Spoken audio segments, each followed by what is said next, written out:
Hello student, my name is Atul. Welcome to our YouTube channel. आज हम लोग करेंगे क्लास 10 का नेक्स्ट पार्ट। तो आज का टॉपिक है magnetic field due to a current through a straight conductor. So magnetic field due to a current through a straight conductor. हमारे पास कोई एक स्ट्रेट कंडक्टर है। स्ट्रेट कंडक्टर मीन्स कोई एक स्ट्रेट वायर है। अगर हम लोग उसमें से इलेक्ट्रिक करंट पास करते हैं तो क्या क्या होगा और वो कैसे काम करता है। तो हमारे पास एक एक्टिविटी है जिसमें हमारे पास एक सर्किट बना हो। ठीक है, तो हमारे पास कौन कौन सी चीजें हैं हम उनके बारे में जान लेते हैं। ये जो सिंबल है ये रिप्रेजेंट कर रहा है हमें रियोस्टेट से, जिसको वेरिएबल रेजिस्टेंस भी बोलते हैं। एक हमारे पास इसमें एमीटर भी है। एमीटर का काम होता है इलेक्ट्रिक करंट को डिटेक्ट करना। एक हमारे पास इसमें बैटरी है।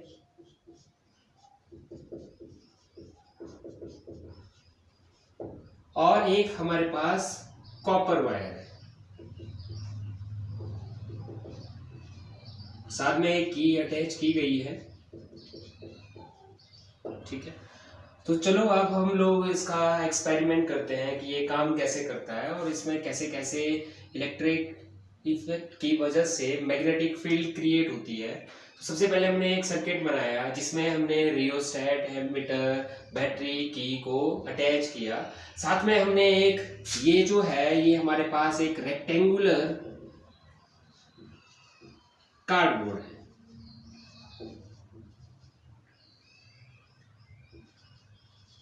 रेक्टेंगुलर कार्डबोर्ड मीन्स कार्डबोर्ड आपने जानते ही होंगे, कोई किसी भी ऑब्जेक्ट का पीस या किसी भी पेपर का पीस जो है वो एक रेक्टेंगुलर शेप में है, जिसमें एक कॉपर वायर जो है वो अटैच की गई है ड्यू टू इट्स सेंटर। और इसके आसपास कुछ आयरन फीलिंग्स, ये जो है ये हमारे पास कुछ आयरन फीलिंग्स है।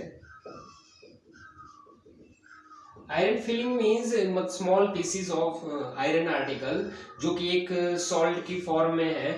इसको हमने इस कार्डबोर्ड के ऊपर स्प्रिंकल किया। उसके बाद हमने स्विच को ऑन किया। जैसे ही करंट फ्लो करेगा due to x axis to y axis, तो करंट की वजह से इसके अराउंड एक मैग्नेटिक फील्ड होगी। तो आयरन फिलिंग को जब हम इस कार्डबोर्ड को धीरे से टैप करेंगे तो ये धीरे धीरे करके जितनी भी आयरन फिलिंग है वो उस कॉपर वायर के अराउंड एक कॉन्सेंट्रिक सर्कल की फॉर्म में कन्वर्ट हो जाएगी, जिस चीज की वजह से हमें लगता है कि ये जो है वो मैग्नेटिक फील्ड है। मींस जो भी आयरन फिलिंग होगी वो उस कॉपर वायर को अपनी तरफ अट्रैक्ट करने की कोशिश करेगी, या तो फिर कॉपर वायर आयरन फिलिंग को अपनी तरफ अट्रैक्ट करने की कोशिश करेगी। तो ये था हमारा current carrying due to a straight conductor. जब भी हम किसी करंट को किसी भी स्ट्रेट कंडक्टर से फ्लो करेंगे तो उसके आसपास एक मैग्नेटिक फील्ड बनेगी, जिस चीज की वजह से वो किसी भी पार्टिकल को ये किसी भी एलिमेंट को अपनी तरफ अट्रैक्ट या रिपेल करने की कोशिश करेगा। अब ये काम करता है हमारा राइट हैंड थंब रूल के ऊपर। राइट हैंड थंब रूल हमारे पास क्या होता है कि किसी भी स्ट्रेट कंडक्टर में अगर करंट फ्लो कर रहा है तो उसके अराउंड जो होगी वो मैग्नेटिक फील्ड क्रिएट होगी। जैसे कि राइट हैंड थंब रूल इस तरह का होता है, जब भी कोई करंट किसी एक पर्टिकुलर डायरेक्शन में किसी एक स्ट्रेट कंडक्टर में फ्लो करेगा तो थंब जो होगा वो हमारे करंट के डायरेक्शन को रिप्रेजेंट करेगा, और जो भी हमारे पास कर्ल्ड फिंगर्स है वो हमारे पास उस कंडक्टर के अराउंड मैग्नेटिक फील्ड को रिप्रेजेंट करेगी। तो जैसे हम करंट की रेटिंग को इंक्रीज करेंगे वैसे ही उस कंडक्टर की मैग्नेटिक फील्ड भी इंक्रीज हो जाएगी। अगर हम करंट की रेटिंग को कम करेंगे तो वो मैग्नेटिक फील्ड की रेटिंग जो होगी वो डिक्रीज कर। तो हमारे पास नेक्स्ट टॉपिक आता है magnetic field due to a current through a circular loop. अब मैग्नेटिक फील्ड जो होगी वो किसी भी सर्कुलर लूप से वो कैसे बिलोंग करती है हम लोग उस चीज के बारे में पढ़ेंगे। तो हमारे पास कोई एक सर्कुलर लूप है। सर्कुलर लूप का मतलब क्या है कि हमारे पास कोई एक फ्रेम है, उसके ऊपर नंबर ऑफ टाइम्स कोई एक कॉइल रिप्रेजेंट कर रही है किसी भी एक सर्कुलर लूप को। लूप मीन्स कोई एक सर्कुलर थिंग। तो हमारे पास एक वायर है जिसको n number of times round करके एक लूप बनाया गया है जिससे इलेक्ट्रिसिटी प्रोड्यूस की गई है। ये हमारे पास कुछ टर्मिनल्स हैं जहां से इलेक्ट्रिसिटी प्रोड्यूस की जा रही है किसी भी एक सर्कुलर लूप में। तो क्या होगा कि जैसे हम इलेक्ट्रिसिटी को इस सर्कुलर लूप में प्रोड्यूस करेंगे तो वैसे ही मैग्नेटिक फील्ड क्या करेगी, इफेक्ट करेगी अपने आसपास के अराउंड किसी भी मटेरियल के ऊपर। अब एक चीज का ध्यान रखना, जब किसी भी करंट कैरिंग कंडक्टर से इलेक्ट्रिसिटी पास की जाती है तो इलेक्ट्रिसिटी पास करने की वजह से वो एक टेम्परेरी मैग्नेट बन जाता है, जिस चीज की वजह से वो किसी भी एलिमेंट, किसी भी मटेरियल या किसी भी मैग्नेटिक मटेरियल को या अपनी तरफ या तो अट्रैक्शन करेगा या तो रिपल्शन करेगा। तो ये हमारे पास एक सर्कुलर लूप है जिसमें से हम इलेक्ट्रिसिटी को पास कर रहे हैं। इलेक्ट्रिसिटी पास करने की वजह से इसमें एक टेम्परेरी मैग्नेट का बिहेव आ चुका है। सो टेम्परेरी मैग्नेट का बिहेव आने की वजह से ये किसी भी ऑब्जेक्ट को अट्रैक्ट या रिपेल करेगा। अब क्या होता है इसमें, अब जैसे कि सर्कुलर लूप है, इसमें अगर नंबर ऑफ टाइम्स या नंबर ऑफ टर्न्स है किसी भी वायर के, तो वो डिपेंड करते हैं उसके अराउंड मैग्नेटिक फील्ड को क्रिएट होने से। मींस अगर इसमें कुछ वायरिंग की गई है किसी भी लूप के अकॉर्डिंग, अगर वो कुछ कम है तो वो मैग्नेटिक फील्ड भी कम ही प्रोड्यूस करेगा। अगर जैसे जैसे हम उसके लूप्स इंक्रीज करते रहेंगे वैसे वैसे ही इसकी मैग्नेटिक फील्ड भी इंक्रीज कर दी जाएगी।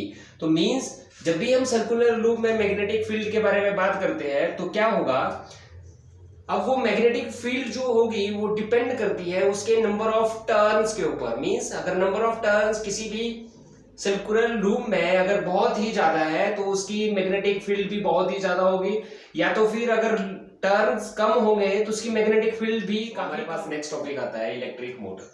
इलेक्ट्रिक मोटर के बारे में आपने काफी सुना भी होगा। इलेक्ट्रिक मोटर होता क्या है, आपने काफी जगह इसका यूज भी देखा होगा। तो जैसे कि वाटर को एक जगह से दूसरी जगह पहुंचाना होगा तो उसमें इलेक्ट्रिक वाटर पंप का यूज किया जाता है, या फिर बहुत सारी ऐसी चीजें होती है जैसे ड्रिल मशीन का यूज करते हैं किसी भी वॉल में होल करने के लिए, वहां भी इलेक्ट्रिक मोटर का यूज किया जाता है। आजकल इलेक्ट्रिक कार चल पड़ी है, वो भी इलेक्ट्रिक मोटर के पर्पस के ऊपर ही काम करती है। सो इलेक्ट्रिक मोटर एक ऐसा डिवाइस, मतलब कि a device which convert electrical energy into mechanical energy.